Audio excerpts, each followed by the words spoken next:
오늘은 두 의의 충돌. 지난주에 나누었던 말씀 여러분 뒷고기가 아니라 뒷이야기인데 그렇게 받기가 어렵지 않으셨죠? 감사합니다. 하나는 서기관과 바리새인으로 대표되어지는 유대 사회의 의고, 하나는 제자들의 의를 주님이 오늘 우리에게 보이십니다. 이 주님의 말씀은 여러분 대단히 노골적인 발언이에요.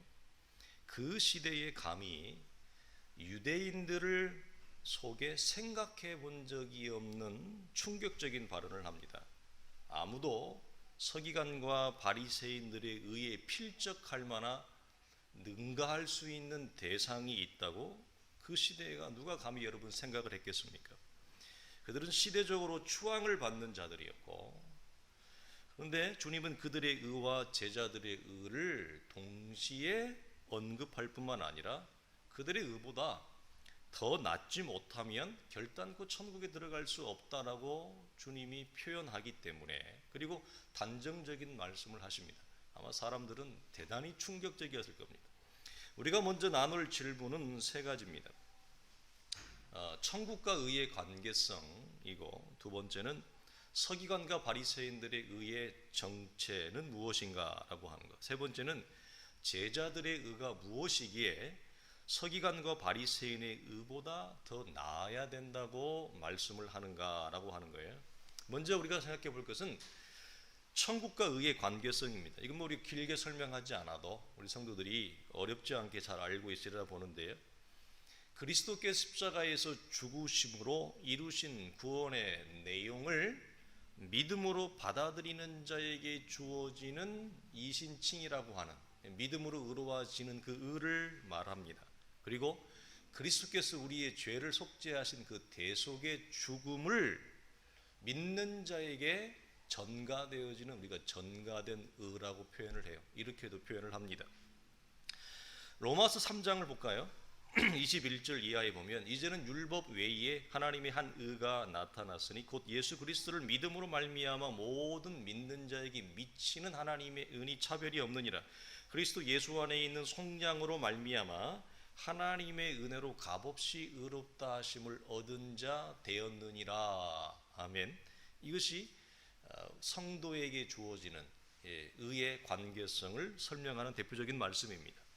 자, 두 번째는 서기관과 바리새인들의 의를 우리가 좀 나누기를 원합니다. 그들의 의의 정체라고 하는 건 뭐냐? 우리가 지난주에 나누었습니다만 주님의 표현을 빌리자면 한마디로 뭐였어요? 회칠한 무덤이었습니다. 이들의 의는 철저히 종교적인 의, 철저히 율법적인 의고 외형적 형식적 의입니다. 이걸 주님은 이렇게도 표현해요. 저들은 속이는 자, 위선하는 자, 위선자다. 그래서 이들의 의를 한마디로 얘기하면 뭐냐? 위선적 의입니다. 저는 이렇게 표현하고 싶은데요, 성령으로 거듭나지 못한 자들의 의예요. 바리새인과 서기관의 의의 정체는 성령으로 거듭나지 못한 자들이 외형적 형식만을 가지고 있는 의, 이렇게 표현을 합니다. 무엇에도 불구하고 율법적 형식과 행위를 따를지라도 여전히 그들은 성령으로 거듭나지 못한 자의 의입니다. 우리가 잘 아는 대로 요한복음의 3장에 나오는 니고데모가 출신이 어디예요? 바리새인입니다. 그죠? 그는 외형적 율법과 형식을 가지고 있었으나 주님에게 와서 그의 정체성이 폭로가 되어져요. 그게 뭐죠? 너는 성령으로 거듭나지 못했느니라. 이것이 그들의 여러분 속입니다. 율법의 요구를 만족시키지 못하는 율법적 행위를 그들은 자행을 하고 있습니다. 이러니까란 거예요. 율법의 행위를 하고 있는데, 율법의 행위를 따라하고 있는데 전혀 율법이 요구하는 그 요구와 만족을 일으키지 못한다는 거예요. 이런 차원에서 죽은 의입니다. 겉으로는 멀쩡해 보여도. 자, 이것을 우리식으로 표현하면 신앙생활에 열심과 헌신이 있어요. 그렇지만 헛수고예요. 율법의 행위를 따르고 있으나 율법의 요구를 이루지 못하는 걸 우리식으로 말하면 뭐라고요? 헛수고예요. 무엇을 해도 행위와 열심이 있음에도 불구하고 라고 하는 표현입니다. 그리고 주님과는 아무런 관계성이 없습니다. 우리가 마태복음 7장 21절에 보면 주여 주여 하는 자마다 라고 하면서 결론이 너는 누구냐? 너와 나는 아무런 관계가 없다. 관계가 없는, 릴레이션십이 없는 것을 주님이 그들에게 말씀하는 것과 같습니다. 그래서 율법 아래에서는 오랫동안 행위를 갖지만 반드시 기억하실 것은 성장이 없어요. 변화가 없어요. 여러분, 왜 그럴까 여러분 생각해 보세요. 묵상해 보세요. 왜 그토록 오랫동안 열심과 헌신과 수고의 행위를 교회 공동체 안에서 수십 년을 이어왔는데 왜 이렇게 영적으로 자람이 없고 성장이 없고 변화가 없을까? 여러분 아이러니하지 않으세요? 율법의 행위를 따른단 말이에요, 우리도. 그런데 내 안에 아무런 변화 역사가 없다는 거죠. 이것이 율법 안에 갇혀 있는 자들이 보이는 여러분 피할 수 없는 근본적인 율법의 한계요, 연약함이요. 그 대표적인 이유입니다. 자, 로마서 히브리서 7장을 보면 이렇게 설명을 해요. 여러분 집에 가서 7장 11절 이하 전문을 한번 묵상해 보기를 바라고요. 자, 레위 계통의 제사 직분으로 말미암아 온전함을 얻을 수 있었으면 백성이 그 아래서 율법을 받았으니 어찌하여 아론의 반차를 따르지 않고 멜기세덱의 반차를 따르는 다른 한 제사장을 세울 필요가 있느냐? 이것부터 여러분이 딱 이해가 되셔야 돼. 그는 육신에 속한 계명의 법을 따르지 아니하고 오직 불멸의 생명의 능력을 따라 되었으니 전에 있던 계명은 연약하고 무익함으로 패하고 율법은 아무것도 온전하게 못할지라 이에 더 좋은 소망이 생기니 이것으로 우리가 하나님께 가까이 나아가느니라. 아멘. 여기서 우리가 오해하지 말 것은 패하고라고 하는 번역된 표현입니다. 우리가 지지난주까지 나누었던 모든 율법의 내용에서 율법은 패하여진 것이 아니다. 율법이 사라진 게 아니라 율법을 주님이 응하셨다, 성취했다. 주님은 패했다는 표현을 쓰지 않는다. 그러면 여기서 말하는 패했다는 건 뭐냐? 율법 자체가 폐기되었다는 것을 말하지 않고 율법은 성도의 구원을 온전하게 하거나 우리 안의 구원을 완성시키는 통로나 수단이 되어줄 수 없다는 차원에서 폐기라고 하는 단어를 택한 것뿐입니다. 자, 이런 차원에서 온전함을 주지 못한다. 그러면서 히브리서 저자가 먼저 화두로 던진 게 뭐예요? 레위 계통의 제사 직분으로 말미암아 우리가 온전함을 얻을 수 있었다면, 이 말이 무슨 말이에요? 율법은 그 아래서 받았으니, 그렇죠? 그 율법으로 우리가 온전함과 완전함을 이룰 수 있었다면 무엇하러 또 다른 별도의 제사장 멜기세덱의 반차를 따라 나오는 제사장을 세웠겠느냐 이 말입니다. 그렇죠? 예수님은 무슨 지파예요? 유다 지파죠. 제사장은 무슨 지파예요? 레위 지파죠. 지파 자체가 다른 별도의 또 다른 지파에서 멜기세덱의 반차를 따라 또 다른 별도의 제사장을 세울 이유가 있었겠느냐? 레위 계열의 이 지파를 통해 유전되어지는 이 율법적 계승만으로도 충분했다면 이것을 얘기합니다. 그러면서 율법의 한계를 그렇게 얘기합니다. 자, 율법은 이런 차원에서 온전함을 주지 못해요. 마음의 변화를 가져다 주지 못한다. 그리스도인의 새로운 본성을 따라 살 수 있는 새로운 영적인 의지와 힘을 제공해 주지 못합니다. 율법은 그렇기 때문에 왜 우리 안에 변화와 성장이 없느냐? 근본적으로 무엇을 제공하지 못하기 때문에 생명을 제공하지 못해요. 구원을 제공하지 못해요. 율법 자체가, 율법이 요구하는 행위 자체가 성도에게 의해서 구원을 일으키지를 못해요. 그래서 이 원리가 어떻다고요? 교회 안에서 우리가 지난주에 설교 중반에 나누었죠. 복음이 율법이 성취된 이후에 강화되어지는 것은 율법의 내용이 복음 안에서 새롭게 강화되어지는데 복음의 속살, 복음의 내용을 강화하는 것이 아니라 주님이 율법을 성취했지만 2000년 이후에 현대교회가 다시 무엇을 강화하는 쪽으로 간다. 율법의 행위와 요구를 하는 쪽으로 강화하니 교회 안에 생명이 없는 겁니다. 여전히 무엇을 하는데. 율법이 요구하는 그 행위의 형식을 따라, 즉 우리 식으로 열심히 수고하고 헌신하는 그 행위 자체를 가지고 있는데 아무런 변화가 없는 거예요. 수십 년 동안. 어떻게 그런 기독교가 가능할 수 있냐는 거예요. 죽은 행위이죠. 죽은 의지요. 그래서 율법 자체는 우리 안에 무엇을 일으키지 못한다? 멜기세덱의 반차를 따라 오시는 그리스도만이 줄 수 있는 생명을 일으키지 못해요. 그래서 생명이 없으니 그런 오랜 수고와 헌신을 수십 년 동안 해도 무엇이 없다? 성장이 없고 변화가 없는 거예요. 근데 서로가 속고 속이는 관계 속에 있기 때문에 자기 안에 이것이 일어나지 않는 이유를 몰라요. 참으로 안타까운 것입니다. 자, 여러분, 서기관들, 바리새인들이 안타까운 또 다른 이유는 이들은 이들의 모든 생애가 여기에 여러분 집중되어진 사람들이에요. 이들은 별도의 직업을 가지고 있지 않아요. 서기관들은 여러분, 우리가 잘 아는 서기관들 중에 대표적인 사람이 누가 있을까요? 한번 이름을 한번 대보세요. 서기관은 율법학자예요. 모세의 율법, 구약 성경을 연구하는 전문적인 율법학자들입니다. 이들 중에 대표적인 사람은 학사 에스라. 포로 당시에 이스라엘에 다시 와서 이스라엘을 재건하고 성전을 재건했던 대표적인 신앙의 지도자가 누구였어요? 학사 에스라죠. 그 사람의 직업이 뭐였느냐? 원래 서기관 출신이에요. 근데 학사 에스라가 여러분 뭘 연구하죠? 율법을 연구해서 이스라엘에게 신앙을 다시 가르칩니다. 붕괴되어진 이스라엘, 포로로 끌려가서 무너진 이스라엘, 침몰된 이스라엘에게 그가 하는 게 뭐예요? 모세의 율법을 다시 가르칩니다.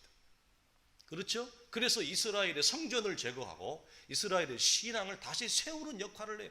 여러분 아주 위대한 역할이죠. 아주 훌륭하고 복된 역할이에요. 그런 후손들인 것입니다. 바리새인들은요, 모세의 율법 위에, 즉 십계명으로 대표되어지는 모세의 율법 위에 수없이 많은 율법의 조항과 항목들을 만들어낸 장본인들이에요. 그 많은, 다 나열할 수 없는 수도 없이 많은 리스트들을 누가 만들었느냐? 참고하세요. 바리새인들이 만들었어요. 왜 바리새인들이 그렇게 율법 준수에 열심히냐? 자기들이 만들었어요.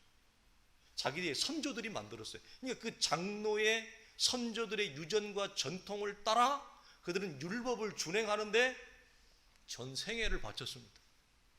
그러니까 그래서 더욱 안타깝다는 거예요.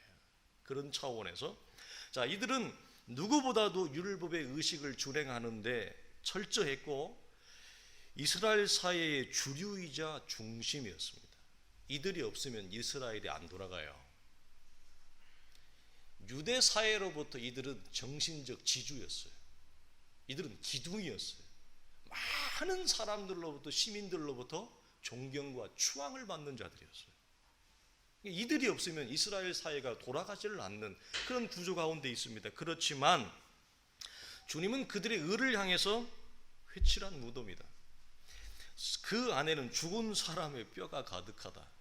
이런 황당하고 놀랍고 충격적인 발언이에요. 그 시대에 감히 누가 이렇게 생각조차 할 수 없어요. 상상조차 할 수 없는 거예요.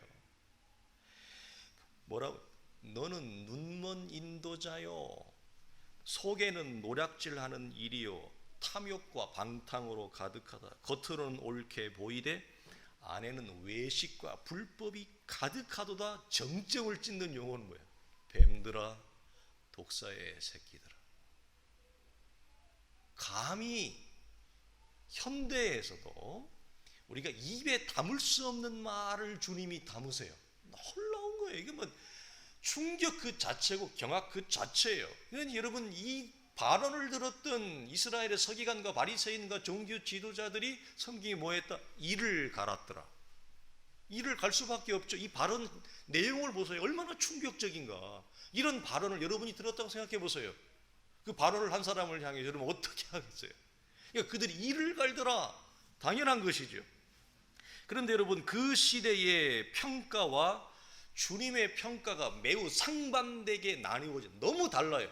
그 시대가 이들에 대해서 내려놓는 평가와 주님이 이들에 대해서 정의하는 평가가 너무 다르죠. 극과 극입니다. 자, 주님의 평가를 좀 더 보겠습니다. 누가복음 18장 9절로 12절을 보면 같이 읽을까요? 시작. 자기를 의롭다고 믿고 다른 사람을 멸시하는 자들에게 이 비유로 말씀하시되 두 사람이 기도하러 성전에 올라가니 하나는 바리새인이요 하나는 세리라. 바리새인은 서서 따로 기도하여 이르되 하나님이여 나는 다른 사람들 곧 토색 불의 간임하는 자들과 같지 아니하고 이 세리와도 같지 아니함을 감사하나이다. 나는 일에 2번씩 금식하고 또 소득의 11조를 드리나이다 하고 주님이 바리새인들의 정체를 이스라엘 사회에 폭로하기 위해서 일반 시민들의 눈을 띄어주기 위해서 이 내용을 가지고 오신 거예요. 자, 본문이 말하는 바리새인의 첫 번째 여러분 특징, 주님이 말씀하시는 거예요. 첫 번째 뭐라고 하느냐? 이들은 자신이 의롭다고 여겨요. 누가복음 16장 15절에는 이렇게 사람 앞에 스스로 옳다 하는 자들이다. 누가? 바리새인과 서기관들이 자기 안에 이 의로움을 다른 사람이 아니라 자기 안에서 이걸 가지고 있어요.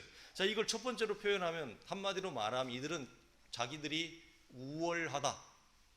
다른 사람에 비해서 우월하다가 우월감으로 충만해 있어요. 이게 이제 나라로 얘기하면 민족주의로 나타난 거고요.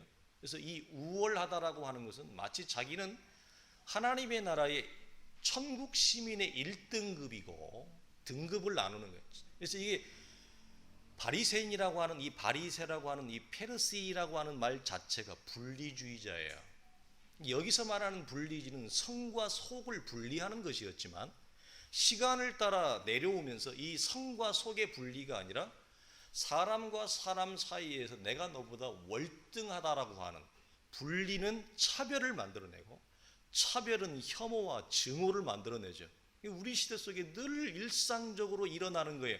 어느 민족이나 어느 나라나 어느 사회나 어느 공동체 안에. 그래서 여러분 이 바리새라고 하는 이름 자체가 주는 뉘앙스가 뭐죠? 그런 결과물을 만들어내는 걸 봅니다. 두 번째로 여러분 이들이 내놓는 감사의 내용과 대상을 보면 토색하는 자, 무슨 말이에요? 남의 것을 빼앗는 자들이에요. 우리식으로 현대적으로 얘기하면 사기치는 사람들. 두 번째로 불의한 자, 부정한 일을 막 저지르고 다니는 사람들. 뭐 간음하는 자 설명하지 않아도 알고요. 세리는 세무 공무원인데 이들 사이의 세리는 지금과 같은 세무 공무원이 아니었죠. 나라를 팔고 국민들의 혈세를 받아서 중간에 착복하고 착취하고 로마 정부에 바치는 매국노자, 아주 세금 착취자였습니다. 그런 자들을 이렇게 비교의 대상과 감사의 내용으로 삼는 가장 존경받는 자리에 있다고 하는 사람들이 내놓는 감사의 내용과 비교의 대상을 보십시오. 여러분 받을 수 있습니까? 여러분 이 동의가 되어집니까? 일반 시민이 아닙니다. 이스라엘 사회에 가장 추앙받는 자의 자리에 있다고 하는 자들이 감사의 내용으로 내놓는 걸 보십시오. 그 위에 있는 삶의 격과 너무 동떨어진 것을 그들은 내놓습니다. 얼마나 형편이 없습니까? 그 시대나 지금이나 이런 내용은 동일하게 법적으로 문제가 됩니다. 법적으로 형벌이 주어지는 내용입니다. 근데 이걸 비교의 내용으로 내놓는다는 거예요. 여러분 만약에 목회자가 법적으로 구속력을 가지는 범죄자들, 요즘 뭐 TV만 열면 수없이 많은 범죄의 내용이 나오잖아요. 그런 범죄의 내용을 자신의 삶의 내용과 비교하면서 내 삶은 저들과 같지 아니하니 감사하다. 비교의 대상으로 삼는다면 여러분 받을 수 있습니까? 이것이 아무런 꺼리낌 없이 감사의 내용과 비교의 대상으로 바리새인이 내놓는다는 거예요. 이 자체가 얼마나 영적으로 죽어 있는가 우리를 확인합니다. 아니면 오랜 신앙의 경륜을 가진 장로님이나 권사님이 이제 막 교회에 출석해서 신앙생활을 시작하는 초신자가 있어요. 그 초신자의 삶과 비교합니다. 자신의 삶. 그리고 그걸 감사의 내용으로 삼습니다. 비교의 대상으로 놓고 나는 저들과 격이 다르다. 나는 저들과 삶의 내용이 다르다. 나는 하나님 앞에 얼마나 의로운 자냐. 여러분 만약 그걸 끄집어내려 놓는다면 여러분 그걸 여러분 받을 수 있냐는 거예요. 그 여러분 동의가 되냐는 거예요. 그 자체가 얼마나 부끄러워요. 부끄러움을 부끄러움으로 여기지 못하는 거. 바리새인이 말하고 싶은 것은 자신은 이들과 외형적으로 법적으로 다르다, 깨끗하다라는 것을 얘기합니다. 자, 두 번째 우리가 나누는 거 뭐냐? 다름. 자, 이걸 우리가 정리를 하면 화면에 띄워주시면 첫 번째는 뭐예요? 우월함. 두 번째는 다름. 그러므로 결론이 뭐예요? 나는 의롭다. 이 개념이 바리새인들의 의 속에 들어있는 잘못된 정체의 기둥이에요. 이게 사실 여러분 쉽지가 않아요. 다른 사람에 대하여 사람을 대할 때, 다른 인종을 대할 때, 나와 다른 배경을 가진 사람을 대할 때 두 가지의 요소가 우리 안에 깨끗이 물이 빠지듯이 물감이 빠지듯이 염색된 게 다 사라지듯이 여러분 사람을 지난주에 나누었죠. 편견과 차별 없이 그 사람을 그대로 대하는 거 쉽죠? 쉽지 않습니다. 쉽지 않습니다. 오랜 신앙의 걸음과 오랜 신앙의 좌충우돌 속에서 만들어지는 열매예요. 쉽지 않습니다. 자, 세 번째로는 자신의 의로움을 가시하는 내용입니다. 뭘 내세우죠? 일주일에 2번끔씩 한다. 제가 우리가 쉽게 말할 수 없지만 죄송한데 가소로운 거예요. 이게 기독교의 신앙의 본질을 모르는 분들은 그 기독교의 복음의 내용을 모를 때는 이들이 보이는 외형적인 의의 장비가 있어요. 도구들이 있어요. 옷이 있어요. 그걸로 새벽 기도를 금식 기도를 몇 번 하고 11조를 어떻게 하고 이런 거에 사람들은 길을 죽어요. 예를 들어서 로마 천주교 같은 경우에 신부님들은 결혼을 안 한대. 그거 하나에 이미 죽어. 결혼 안 하고 사는 게 훨씬 편하지. 그래? 영국은 성공회가 있잖아요. 영국의 국교가 성공회잖아요. 근데 성공회 안에도 교파가 나뉘어져요. 하나만 있는 게 아니에요. 우리가 잘 아는 한국에 많이 알려졌던 존 스타트 목사님 이제 돌아가셨지만 우리 같이 교제했던, 제가 버밍엄에 있을 때 같이 교제했던 그 성공회 목사님도 존 스타와 같은 동문입니다.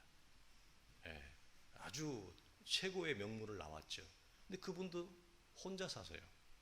근데 영국 성공회는 선택할 수 있어요. 내가 결혼을 독신으로 살 수도 있고 결혼을 할 수도 있어요. 한국 사회는 그렇게 하지 않지만 사람들은 외형적으로 보이는 도구에 끔뻑 죽습니다. 통장이 뭐 얼마밖에 안 남았대. 그거에 끔뻑 죽습니다. 여러분, 복음의 본질은 그런 것에 전혀 개의치 않습니다. 무슨 말? 전혀 관심의 대상이 아닙니다.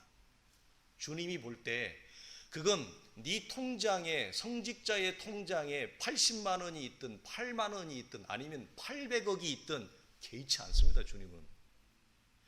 예를 들어서 차를 나는 똥차를 타고 다니든지 아니면 뭐 고급 차를 주님은 그거 전혀 개의치 않아요. 사람들은 외형적으로 보이는 것에 그냥 그것 자체에 그냥 항복을 해요. 그것 자체에 여러분 굴복을 해요. 이런 우리의 인간적인 성향이 어디에도 드러나느냐? 아우, 새벽 기도를 매일 한대, 일주일에 금식을 2번 한대, 11조를 하는데 회양가 근처에 박하까지 다 한대. 무슨 말이에요 이게? 회양가 근처에 박하에 11조라는 건 뭐예요? 이게 전부 허브 종류의 일종인데 먹는 음식이에요. 그러니까 이런 소득의 11조 외에 물품과 상품으로 들어오는 모든 것까지 이들은 뭐 했다는 거예요? 11조를 다 바쳤다는 거죠. 우리 한국 교회도 이렇게 하는 분들이 아직까지 계세요. 예전에는 좀 더 많았어요. 요즘은 이게 젊은 세대로 우리의 세대가 신앙이 이렇게 세대가 옮겨지면서 요즘은 11조를 이렇게 하는 분들이 없지만 제가 처음 사역을 할 때만 해도 교회 안에 이렇게 11조를 하는 분들이 쉽지 않지만 그래도 덜어 만났습니다. 10의 1이 아니라 10의 3을 하고 자기에게 들어오는 소득의 11조 외에 모든 물품과 상품, 심지어 옆집 풍씨 아줌마가 주는 고사리 나물까지도 드렸다 이 말이에요. 이분들이. 근데 그와 같이 하는 분들이 있었어요. 옷을 사면 주중에 절대 입지 않고 주일날까지 고이 간직했다가 주일 하나님 앞에 있고 그때까지 뜯지 않는 거예요. 우리도 어릴 때 있었잖아요. 봤죠? 네. 전혀 보지 않은 표정을 하지만 그런 분들이 계셨습니다. 여러분, 이들은 이렇게까지 했다는 거, 이걸 자기 의로움의 가시의 내용으로 삼는 거예요. 여러분 생각해 보세요. 옆에 있는 여기 있는 정 목사가 이런 걸 여러분 앞에 과시의 내용으로 여러분 내놓는다고 생각해 보세요. 아마 우리 성도들은 어떻게 할까요? 부끄럽다 그럴 거예요. 우리 성도들 정도 되면 창피하다 그럴 거예요. 목사가 그걸 자신을 드러내는 과시의 내용으로 삼는다? 감사의 내용. 이것 자체가 하나님 앞에 여러분 모욕적인 거예요. 기독교의 신앙을 여러분 욕하는 것입니다. 여러분 우리가 주의할 점은 그러나 이들이 가지는 외형적 행위 자체가 문제가 되는 것은 아닙니다. 우리가 이것에 대한 부정적인 영향 때문에 이러한 행위 자체를 우리는 뭐죠?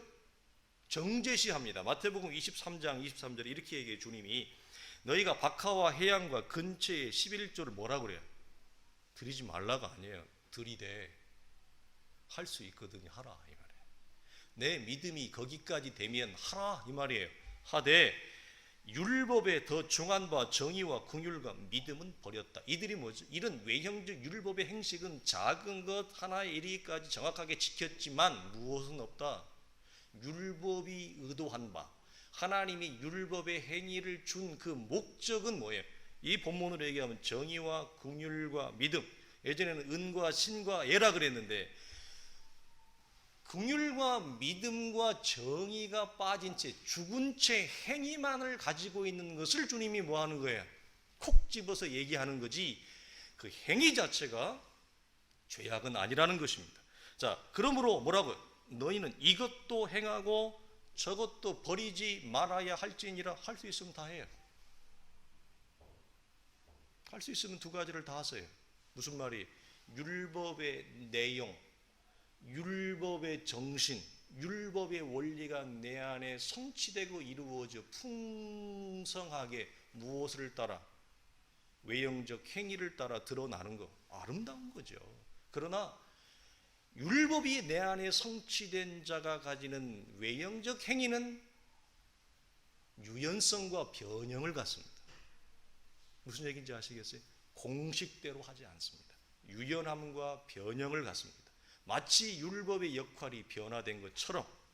자, 율법이 가지는 외형적 형식과 행위를 반복적으로 준행하면 이들은 어떠한 지점에 이르러야 됐습니다. 그게 뭐죠? 하나님이 이스라엘에게 율법을 주신 의도, 그 목적하는 바의 상태에 이르러야 됐지만 안타깝게도 그들은 형식 자체와 행위 자체만 남게 되었습니다. 율법을 준 목적을 상실하고 형식만 남은 형식을 위한 형식이 되고 행위만 남은 행위를 위한 행위가 된 것입니다. 우리는 이걸 한마디로 얘기해서 뭐라고 해요? 죽은 형식이에요. 죽은 행위예요. 그래서 이런 죽은 행위와 죽은 형식은 하면 할수록 더 오히려 독이 되는 거예요. 이런 차원에서. 자, 이런 죽은 행식과 행위를 하고 있음에도 불구하고 자기는 뭐라고 여긴다? 이게 우리의 숙제예요. 이제. 자기 자신은 스스로 의롭다고 여긴다. 이 말입니다.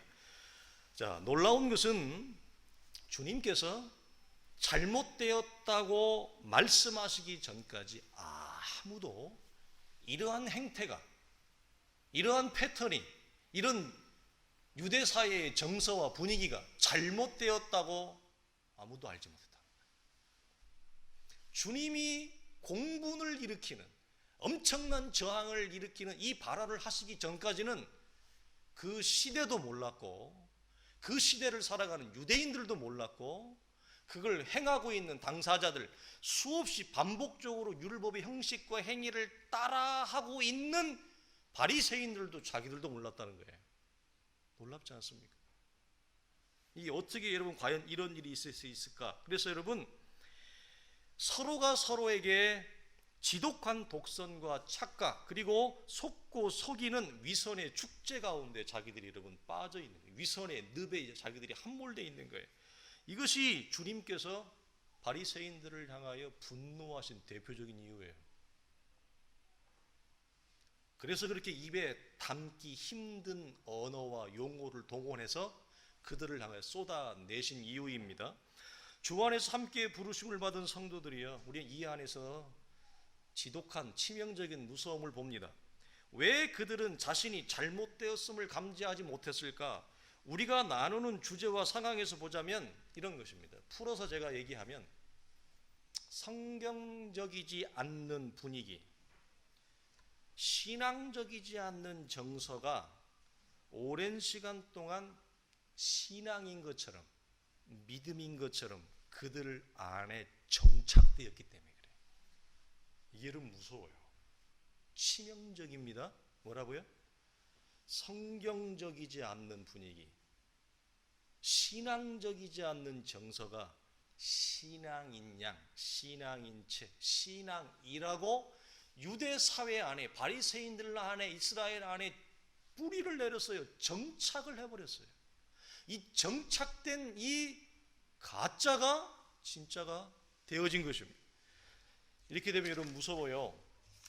뭐가 무서울까요? 신앙이라고 여기는 정착된 어떤 모양이 생겨요. 그 공동체 안에. 공동체만 그러는 게 아니라 개인도 마찬가지예요. 성경이 말하는 신앙이 아니고, 성경이 말하는 믿음이 아니고, 내 안에 정착된 비성경적 모양이 생겨나요. 개인이든 공동체든 특히 종교적 사회였던 이스라엘 같은 데는 더 그렇고. 자, 그래서 그 정착된 신앙의 모양을 따라하면 뭐예요? 그게 믿음이에요. 그게 신앙이에요. 그 모양을 따라하지 않으면 불신앙이 되는 겁니다. 모조리 불신앙이에요.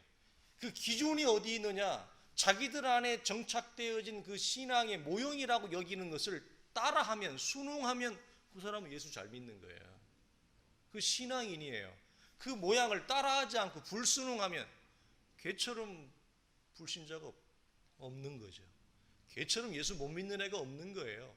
이렇게 단순하게 나뉘어집니다. 그래서 시간이 조금 지나면 사람들은요, 놀라웠게 비성경적 정서에 젖어듭니다.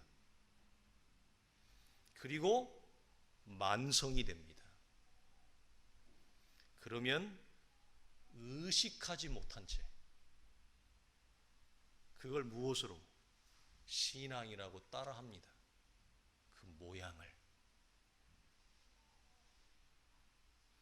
이게 주님이 잘못되었다고 분노하시고 지적하기 전까지 이스라엘 사회는 아무도 몰랐다는 거예요. 그럼 우리는 과연 어떻게 하냐? 개인이나 교회 공동체도 얼마든지 이런 치명적인 영적인 실수를 우리가 범할 수 있어요, 없어요? 범할 수 있죠. 얼마든지 우리도 범할 수 있습니다. 나는 다르다, 우리 교회는 다르다, 절대 생각하시면 안 돼요. 큰 교만이에요. 우리도 전혀 다르지 않습니다.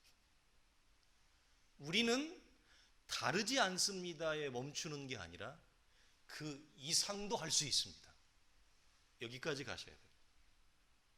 바리새인들이 나는 저 사람과 다르다, 저런 범죄자와 다르다가 아니라 나는 최소한 저들과 같습니다.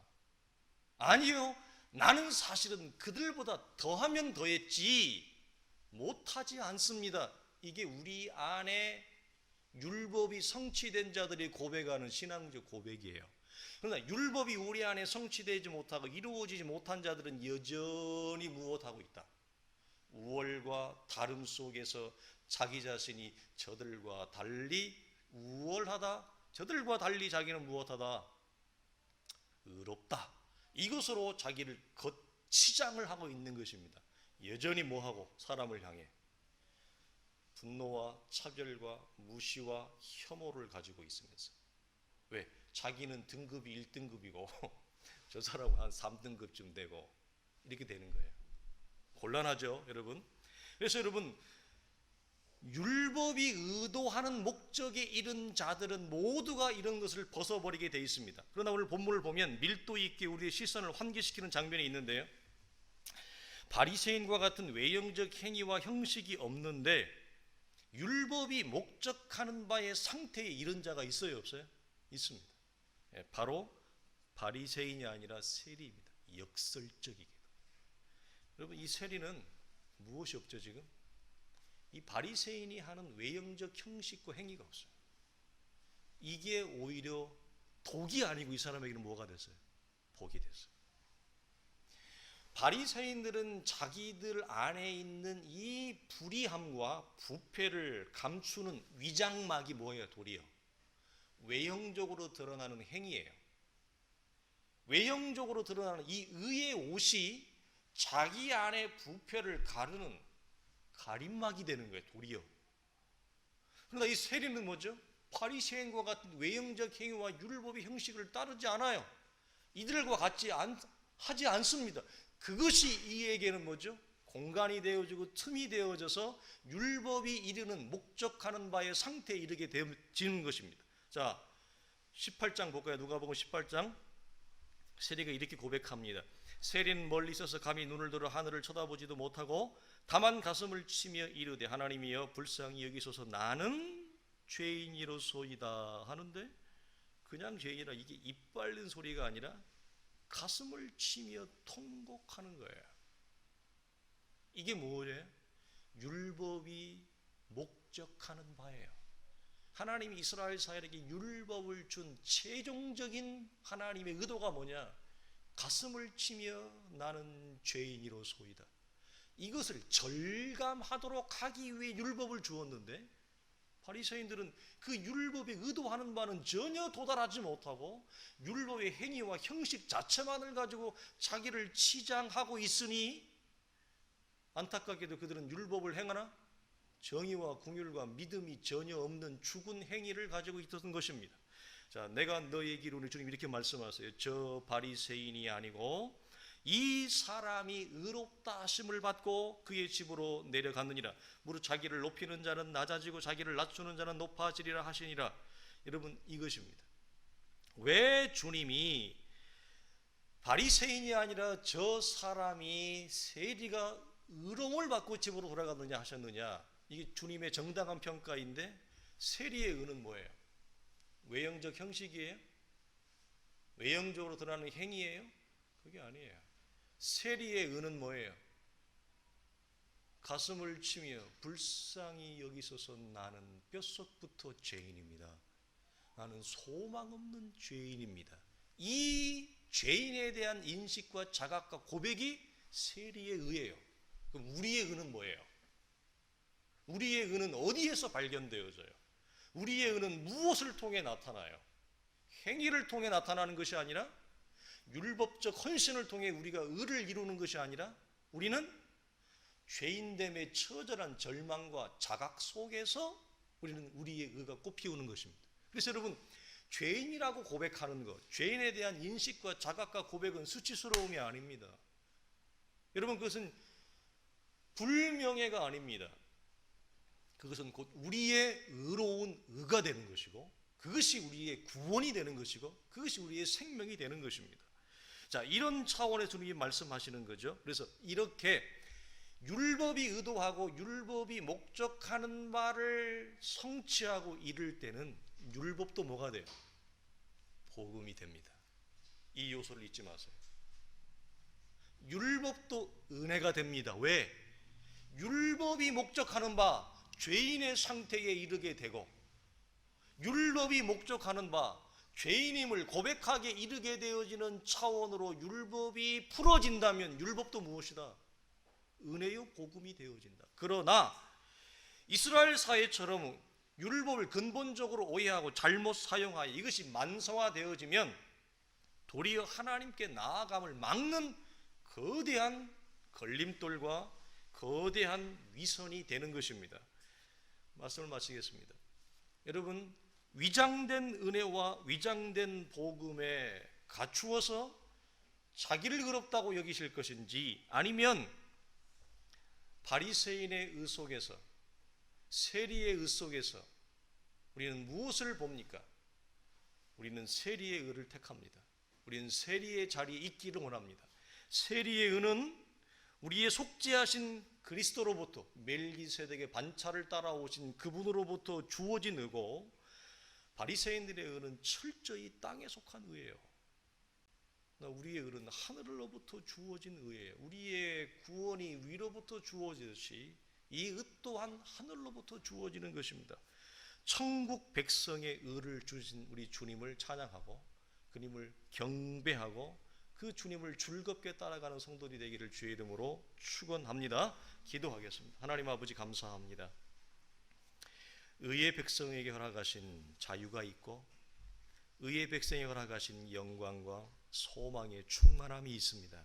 하나님, 이 자유와 영광과 소망의 충만함을 우리의 삶에 담아내며 우리의 삶에 펼쳐내며 드러내는 사랑하는 복된 교회와 성도들의 신앙이 거룩한 싸움이 되도록 우리 하나님 축복해 주시옵소서. 특별히 우리의 신앙의 안목을 하나님 새롭게 해주시고 우리의 신앙의 안목을 하나님 거듭나게 하시고 하나님 구원에 이르는 은총을 더하여 주시어서 갇혀있는 신앙, 하나님 닫혀있는 신앙, 행위와 헌신에 눌려있는 신앙이 아니라 율법이 의도하고 복음이 의도하는 그 목적에 이르러 신앙의 영광과 자유를 충만하게 누리며 우리의 삶에 율법의 더 중한 바를 성취하며 드러내어 우리의 삶과 주의 교회와 나와 관계한 모든 자들을 풍요롭게 하며 그들 앞에 덕스럽게 하며 그들을 세우며 그들을 위로하며 그들을 하나님의 반석 위에 올려놓는